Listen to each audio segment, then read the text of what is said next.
Yes നസറൊപ്പം തന്നെ ലോകരാജ്യങ്ങളുടെ പ്രതിഷേധം അതെങ്ങനെ തുടരുന്നു? ഈ കണക്കുകൾ പുറത്തു വരുമ്പോൾ സ്വാഭാവികമായിട്ടും നമുക്കറിയാം കഴിഞ്ഞ ദിവസങ്ങളിലെല്ലാം അത്തരം പ്രതിഷേധങ്ങൾ ഉയർന്നിരുന്നു. ഇസ്രായേലിനകത്ത് തന്നെ വലിയ പ്രതിഷേധം ഉയരുന്ന സാഹചര്യമുണ്ട്. അതിന്റെ വിവരങ്ങൾ കൂടി.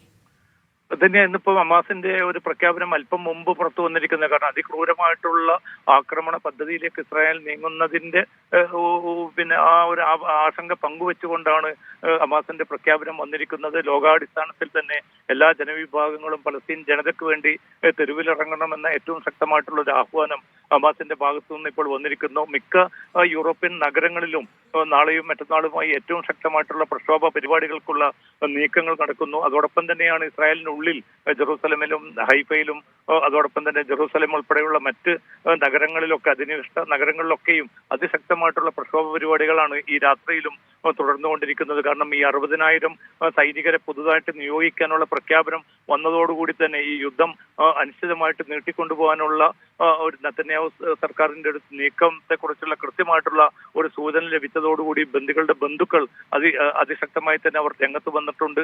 അതോടൊപ്പം തന്നെ പ്രതിപക്ഷ നേതാവ് യായർ ലാപ്പിഡിന്റെ നേതൃത്വത്തിൽ നിരവധി പ്രതിപക്ഷ പാർട്ടി നേതൃത്വങ്ങളാണ് പ്രക്ഷോഭത്തിന് ആഹ്വാനം ചെയ്തിരിക്കുന്നത്. കാരണം ബന്ദികളുടെ ജീവൻ വെച്ചുള്ള ഒരു കളിയാണ് ഇപ്പോൾ നടക്കാൻ പോകുന്നത്. അതിൽ ബന്ദികളുടെ ജീവൻ നഷ്ടപ്പെടുമെന്ന കാര്യം ഉറപ്പാണ്. അതുകൊണ്ട് എത്രയും പെട്ടെന്ന് ഈ ഒരു ആക്രമണം അവസാനിപ്പിച്ച് ഹമാസുമായിട്ട് ഒരു കരാറിൽ എത്തിച്ചേരണം. 2 മാസത്തെ വെടിനിർത്തൽ കരാറിനെ ഹമാസ് സ്വാഗതം ചെയ്തിരിക്കുന്ന സാഹചര്യത്തിൽ അത്തരമൊരു കരാറുമായി മുന്നോട്ട് പോവുകയാണെങ്കിൽ ബന്ദികളെ ജീവനോടുകൂടി സുരക്ഷിതമായിട്ട് നമുക്ക് തിരിച്ചെത്തിക്കാൻ സാധിക്കും. അതല്ല എങ്കിൽ അവരുടെ ജഡങ്ങൾ മാത്രമായിരിക്കും ലഭിക്കാൻ പോകുന്നതെന്ന മുന്നറിയിപ്പാണ് പ്രതിപക്ഷ നേതാവ് യായർ ലാപ്പിഡ് നൽകിയിരിക്കുന്നത്. അപ്പോൾ ആഭ്യന്തര സമ്മർദ്ദവും യൂറോപ്യൻ രാജ്യങ്ങളുടെ സമ്മർദ്ദവും ഒക്കെ തുടരുന്നുണ്ടെങ്കിലും തന്റെ സൈനിക ലക്ഷ്യങ്ങൾ, താൻ മുന്നിൽ കാണുന്ന സൈനിക പദ്ധതി കൃത്യമായിട്ടുള്ള വംശഹത്യ പദ്ധതിയുമായി തന്നെ മുന്നോട്ട് പോകാൻ ഉറച്ചിരിക്കുന്ന പ്രധാനമന്ത്രിയാണ് നമ്മൾ കാണുന്നത്. അതോടൊപ്പം തന്നെ പ്രതിരോധ മേഖലയിൽ വലിയ തുക കൂടുതൽ വെക്കുന്നതായ ഒരു പ്രഖ്യാപനം ഇന്നലെ ധനമന്ത്രി സ്മോട്രിക് നടത്തി. മറ്റ് പല മന്ത്രാലയങ്ങളുടെയും പിന്നെ ബജറ്റ് വിഹിതം വെട്ടിക്കുറച്ചുകൊണ്ടാണ് പ്രതിരോധ മന്ത്രാലയത്തിന് കൂടുതൽ തുക വകയിരുത്താനുള്ള തീരുമാനത്തിൽ ധനമന്ത്രി എത്തിച്ചേർന്നിരിക്കുന്നത്. പക്ഷേ ഈ യുദ്ധം മൂലം ഇസ്രായേലിന്റെ സാമ്പത്തിക തളർച്ച വളരെ കൃത്യമായിട്ട് ബോധ്യപ്പെടുത്തുന്ന കണക്കുകൾ കൂടിയാണ് ഏറ്റവും അവസാനം പുറത്തു വന്നിരിക്കുന്നത്. ധന്യ. യെസ് ഒപ്പം തന്നെ ഗസയിലെ അവസ്ഥ നമുക്കറിയാം. ഭക്ഷണം കാത്തു നിൽക്കുന്നവരെ പോലും ആക്രമിച്ച് കൊലപ്പെടുത്തുന്നതിലേക്ക് കാര്യങ്ങൾ എത്തുന്നു. പട്ടിണി മരണമുണ്ട്, പോഷകാഹാരക്കുറവിൽ കുഞ്ഞുങ്ങൾ മരിക്കുന്നു. ആ കണക്കുകളാണ് നേരത്തെ നമ്മൾ സൂചിപ്പിച്ചത്. അത്തരത്തിൽ നിലവിലെ ഒരു സാഹചര്യം അങ്ങോട്ട് ഭക്ഷണം ഉൾപ്പെടെയുള്ള അവരുടെ അവശ്യ സാധനങ്ങൾ എത്തിക്കുന്നതിലുള്ള തടസ്സങ്ങൾ അത് ഏതു തരത്തിൽ നീക്കാമെന്നൊക്കെയുള്ള ചർച്ചകൾ നടക്കുന്നുണ്ട്. അതിന്റെ വിവരങ്ങളും തന്നെ പട്ടിണി അതിന്റെ പാരമ്യത്തിൽ തന്നെ തുടരുകയാണ്. ഇപ്പൊ അല്പം മുമ്പ് ലോക ഭക്ഷ്യ സംഘടനയുടെ ഒരു പത്രക്കുറിപ്പ്, അവരുടെ പ്രസ്താവന പുറത്തു വന്നിരിക്കുന്നു. ഏറ്റവും ആസൂത്രിതമായിട്ട് അടിച്ചേൽപ്പിക്കുന്ന ഒരു പട്ടിണിയാണിപ്പോൾ ഗസയിൽ രൂപപ്പെട്ടിരിക്കുന്നത്. സ്വാഭാവികമായി രൂപപ്പെട്ട ഒന്നല്ല. അതിന്റെ പിന്നിൽ കൃത്യമായിട്ടുള്ള അജണ്ടകളുണ്ട്.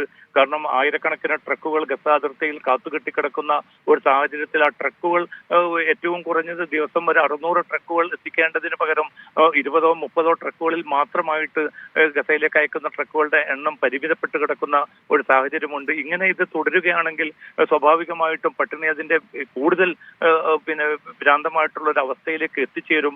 ആ വ്യാപ്തിയിലേക്ക് നീങ്ങുന്നത് തടയാനുള്ള അതിശക്തമായിട്ടുള്ള നീക്കങ്ങൾ വേണമെന്നാണ് ലോകാരോഗ്യ സംഘടനയും ലോക ഭക്ഷ്യ പദ്ധതിയും ഇന്നിപ്പോ ആവശ്യപ്പെട്ടിരിക്കുന്നത്. പക്ഷെ അതുമായി ബന്ധപ്പെട്ട് ഒരു തീരുമാനവും ഇസ്രായേലിന്റെ ഭാഗത്തു നിന്നും ഉണ്ടായിട്ടില്ല. അതേസമയം തെക്കൻ ഗസയിൽ തങ്ങളുടെ ഈ കോൺസെൻട്രേഷൻ ക്യാമ്പ് പണിയുന്നതിന് വേണ്ടി കൂടുതൽ താൽക്കാലിക ടെന്റുകളും മറ്റും അങ്ങോട്ട് അയക്കാനുള്ള പ്രക്രിയക്ക് ഇന്നലെ മുതൽ തുടക്കം കുറിച്ചിട്ടുണ്ട്. അപ്പോൾ പട്ടിണി കിടക്കുന്നതല്ല, തങ്ങളുടെ ആസൂത്രിതമായിട്ടുള്ള ഈ വംശഹത്യ പദ്ധതി വിജയിപ്പിച്ചെടുക്കാനുള്ള ഉപകരണങ്ങൾ മാത്രം എത്തിക്കുകയും മരുന്ന്, വെള്ളം, ഭക്ഷണം, ഏറ്റവും അത്യാവശ്യമായിട്ടുള്ള മെഡിക്കൽ ഉപകരണങ്ങൾ ഇവ അയക്കുന്നതിൽ പിന്നെ ഒരു തീരുമാനം കൈക്കൊള്ളാത്തൊരവസ്ഥയിൽ സ്വാഭാവികമായിട്ടും ഈ ദുരിതം എന്നത് അല്ലെങ്കിൽ പട്ടിണി മരണം എന്നത് ഇപ്പോൾ പൊതുവായിട്ട് 3 പേർ കൂടിയാണ് പട്ടിണി മൂലം മരണപ്പെട്ടിരിക്കുന്നത്. 100-ലധികം കുട്ടികൾ തന്നെ പട്ടിണി മൂലം മരിച്ചതായിട്ടുള്ള റിപ്പോർട്ടുകളാണ് കഴിഞ്ഞ ദിവസങ്ങളിൽ പുറത്തു വന്നിരിക്കുന്നത്. അപ്പോൾ അത് തടയാനുള്ള ഒരു നീക്കവും ഉണ്ടായിട്ടില്ല. ചില രാജ്യങ്ങളോട് പിന്നെ എയർ ഡ്രോപ്പ് ചെയ്യാനുള്ള ഒരു അനുമതി ഇസ്രായേൽ നൽകിയിട്ടുണ്ട്. ആ രാജ്യങ്ങൾ അത് നിർവഹിക്കുന്നുണ്ട്.